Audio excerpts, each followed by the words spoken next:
Good morning student, how are you? I hope you are fine.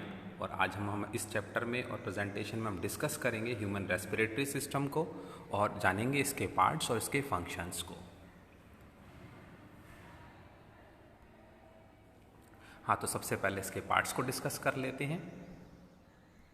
अच्छा, जो हमारे respiratory system है इसका फर्स्ट पार्ट है नोज़, और नोज़ के ऊपर दो ओपनिंग होती है, दैट इज़ कॉल्ड नोस्ट्रिल्स। और नोस्ट्रिल के पीछे जो चैम्बर होता है उसे हम कहते हैं नेज़ल चैम्बर। इस नेज़ल चैम्बर के अंदर तीन काम होते हैं दोस्तों। फर्स्ट ऑफ ऑल, जो एयर अंदर एंटर करती है उसका फिल्ट्रेशन होता है क्योंकि हेयर लाइनिंग प्रेजेंट होती है। सेकंड, नोज़ के अंदर म्यूकस लाइनिंग प्रेजेंट होती है, तो जो भी कोई एयर मिक्सचर अंदर एंटर करता है फिल्ट्रेशन होने के बाद भी अगर उसमें कोई डस्ट पार्टिकल कुछ रह जाता है तो म्यूकस उस डस्ट पार्टिकल को ट्रैप कर लेता है और रेस्पिरेटरी सिस्टम में जाने से रोकता है। इसके अलावा क्योंकि यहाँ पर ब्लड की सप्लाई बहुत अच्छी होती है, तो जो एयर बाहर से एंटर कर रही है अगर वो बहुत ज़्यादा हॉट है तो उसका टेम्परेचर मॉइस्चर की वजह से रिड्यूस होकर के हमारे बॉडी टेम्परेचर के इक्विवेलेंट हो जाता है। और जो विंटर सीजन है उस दौरान में जो कोल्ड एयर अंदर एंटर करती है उसका टेम्परेचर भी थोड़ा गर्म होकर के चेंज होकर के हमारे बॉडी टेम्परेचर जैसा हो जाता है। तो इसका काम है बिल्कुल हमारे उस एंटरिंग एयर को फिल्टर करना, उसमें से फॉरेन पार्टिकल्स को रिमूव करना और साथ में उसके टेम्परेचर को मेंटेन करना। ये नेज़ल चैम्बर में होता है। नेज़ल चैम्बर के जो जस्ट बैक साइड में पार्ट है उसको हम फेरिंग्स कहते हैं, और फेरिंग्स को हमने दो पार्ट में डिवाइड किया है। नोज के जस्ट पीछे जो पार्ट है उसको हम कहते हैं नेज़ल फेरिंग्स और नेज़ोफेरिंग्स, और जो ओरल कैविटी माउथ के बैक साइड में हम देखते हैं दैट इज़ कॉल्ड ओरोफेरिंग्स। ठीक है, ओरोफेरिंग्स के जस्ट नीचे अगर हम मूव करते हैं तो पार्ट है उसको हम कहते हैं लैरिंग्स और साउंड बॉक्स। इसके अंदर ही हमारी वोकल कॉर्ड्स प्रेजेंट होती हैं। लंग्स से निकलने वाली एयर्स जब इन वोकल कॉर्ड्स को वाइब्रेट करती हैं और हमारी माउथ, ओरल कैविटी और हमारी टंग उस एयर को मॉड्यूलेट करती है, जिसकी वजह से हम साउंड प्रोड्यूस कर सकते हैं। ठीक है, अगर हम लैरिंग्स से थोड़ा सा और नीचे की तरफ मूव करें तो एक कार्टिलेजिनस फ्लैप लाइक स्ट्रक्चर होता है जिसको ग्लॉटिस कहते हैं। ठीक है, ग्लॉटिस।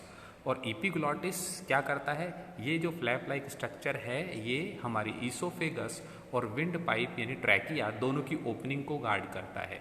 फॉर एग्जाम्पल, अगर हम बात करते हैं उस समय ये ईसोफेगस को बंद कर देता है और हमारे ट्रैकिया को ओपन रहने देता है, जिससे लंग्स से निकलने वाली एयर से हम साउंड प्रोड्यूस कर सकते हैं।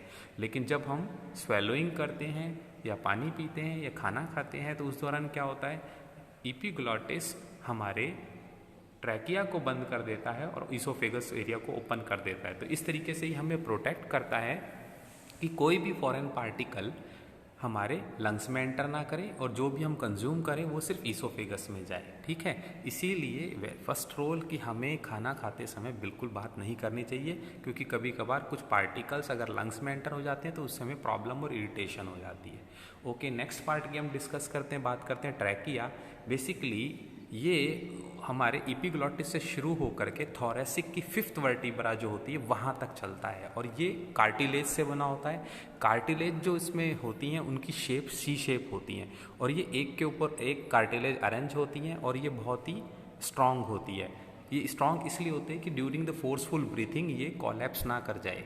ठीक है, तो ट्रैकिया है ये फिफ्थ वर्टिब्रा के बाद डिवाइड हो जाती है दो ब्रोंकस में, और दोनों ब्रोंकस हमारे लंग्स में एंटर कर जाते हैं। लंग्स का जो आउटर पार्ट है वो आपको पिंक नज़र आता है, लेकिन हम थोड़ा इसके इंटरनल पार्ट एनाटॉमी की बात करेंगे।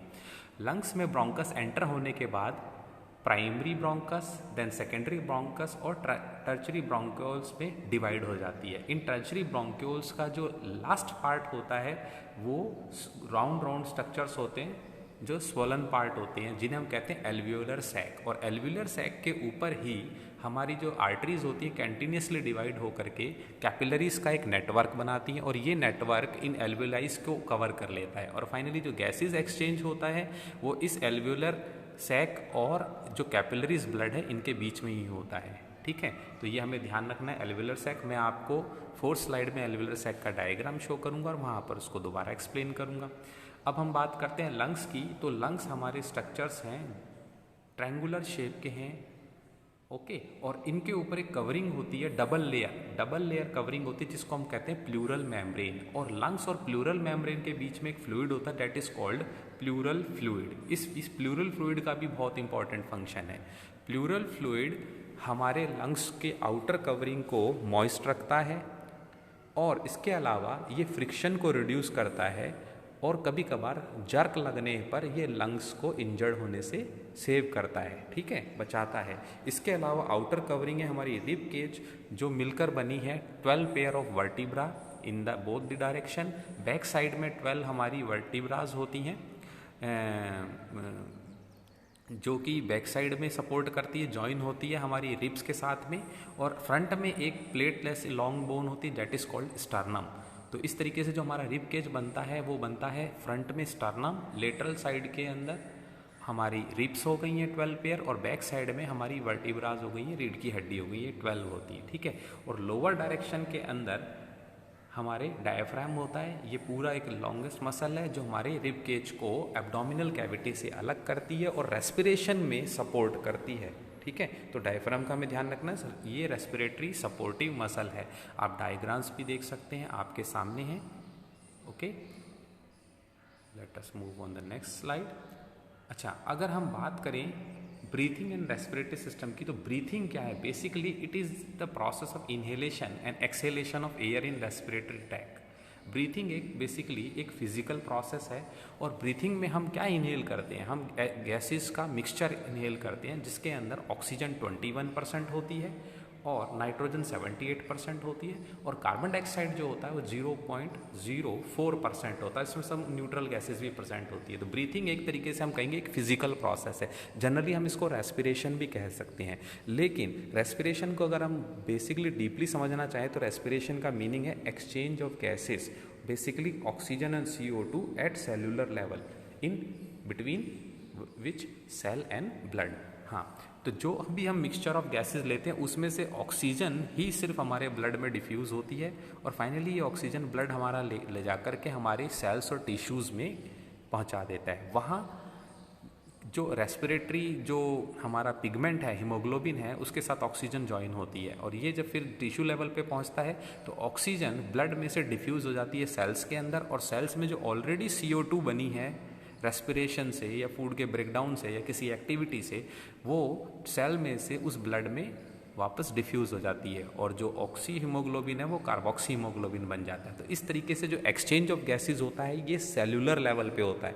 इसी वजह से हम इसको सेलुलर ऑक्सीडेशन भी कह सकते हैं, सेलुलर रेस्पिरेशन भी कह सकते हैं, ठीक है। और ये सभी सेल्स पार्ट में होता है। चलो हम मूव करते हैं नेक्स्ट स्लाइड पर। हाँ जी, तो अब हम देख सकते हैं रेस्पिरेटरी सिस्टम में हमारी 12 पेयर ऑफ वर्टिब्रास हैं। इसमें भी अगर हम डिवाइड करें तो हमारे रिब केज के अंदर जो वर्टिब्रा है ट्रू, फॉल्स और फ्लोटिंग है। लास्ट की जो 2 वर्टिब्रा होती हैं 11 एंड 12 पेयर, इसको फ्लोटिंग रिब्स कहते हैं, क्योंकि ये बैक साइड में तो हमारी वर्टिब्रल कॉलम से जुड़ी होती है, बट फ्रंट के अंदर ये हमारे स्टर्नम बोन से नहीं जुड़ी होती, बिल्कुल ये आगे से फ्री होती है। इसी से हम इसको कहते हैं, इसको हम फॉल्स रिब भी कह देते हैं, ठीक है, या इसको हम फ्लोटिंग रिब्स कहते हैं। इसके ऊपर जो 8, 9, 10 जो 3 पेयर हैं, ये 3 पेयर होते हैं, इनको हम फॉल्स रिब्स कहते हैं, क्योंकि ये बैक साइड में तो बोन के साथ वर्टिब्रल कॉलम से जुड़ी होती है, पर फ्रंट में स्टर्नम के साथ ये कार्टिलेजिनस जॉइंट्स के साथ जुड़ी हुई होती है। इसी वजह से हम इसको कहते हैं फॉल्स रिब्स कहते हैं। इसके अलावा जो 7 पेयर होती हैं रिब्स होती हैं, that are called true ribs, दोनों ही साइड में, क्योंकि ये फ्रंट में भी जुड़ी होती है स्टर्नम से directly bone to bone joint, और बैक साइड में भी जुड़ी होती है हमारी वर्टिब्रा रीढ़ की हड्डियों से, ओके। तो इस तरीके से हम इन्हें ट्रू रिब्स कहते हैं। फ्रंट में जो ये हम बोन लाइक स्ट्रक्चर देख रहे हैं, ये प्लेट है, इसी को हम स्टर्नम कहते हैं, ओके। और बैक साइड में वर्टिब्रल कॉलम होता है हमारा। अच्छा, अब आप देख रहे हैं कि इनके बीच में, लंग्स के बीच में, ये आपको कुछ पिंक स्ट्रक्चर्स नजर। बेसिकली ये जो स्ट्रक्चर्स हैं इनको हम कहते हैं इंटरकोस्टल मसल्स। इंटरकोस्टल मसल्स, ये इंटरकोस्टल मसल्स ही लंग्स के साथ जुड़ी रहती हैं और इनको प्रोटेक्ट भी करती है साथ में, ओके। और रेस्पिरेशन में ये बहुत हेल्प करती है। अच्छा, लोअर डायरेक्शन में आप देख रहे हैं, ये है हमारा डायफ्राम, ओके। ये डायफ्राम स्टर्नम से जुड़ा हुआ होता है लंग्स के लोअर सरफेस के साथ में, फ्लोटिंग रिब्स के साथ में, और बैक साइड में हमारे वर्टिब्रल कॉलम के साथ जुड़ा हुआ होता है। और डायफ्राम का जो कॉन्ट्रैक्शन और रिलैक्सेशन है यही हमारी थोरेसिक कैविटी के ऊपर प्रेशर क्रिएट करता है, जिसकी वजह से ही हमें रेस्पिरेशन में हेल्प होती है। ओके, और लास्ट में हम बात करते हैं एल्वियोलर सैक की। और हाँ, एल्वियोलर सैक से पहले हमें जानना होगा कि लंग्स के बाहरी कवर में आप ये ऑब्जर्व कर रहे हैं स्ट्रक्चर, ये मैंने आपको डायग्राम में शो कर रहा हूँ। ये है प्लूरल सैक, प्लूरल मेम्ब्रेन्स हैं और इनके बीच में ये प्लूरल कैविटी है। इस प्लूरल कैविटी के अंदर ही फ्लूइड होता है जिसे हम कहते हैं प्लूरल फ्लूइड, और ये लंग्स के ऊपर फ्रिक्शन रिड्यूस करता है और लंग्स के आउटर सरफेस को मॉइस्ट रखता है। ओके,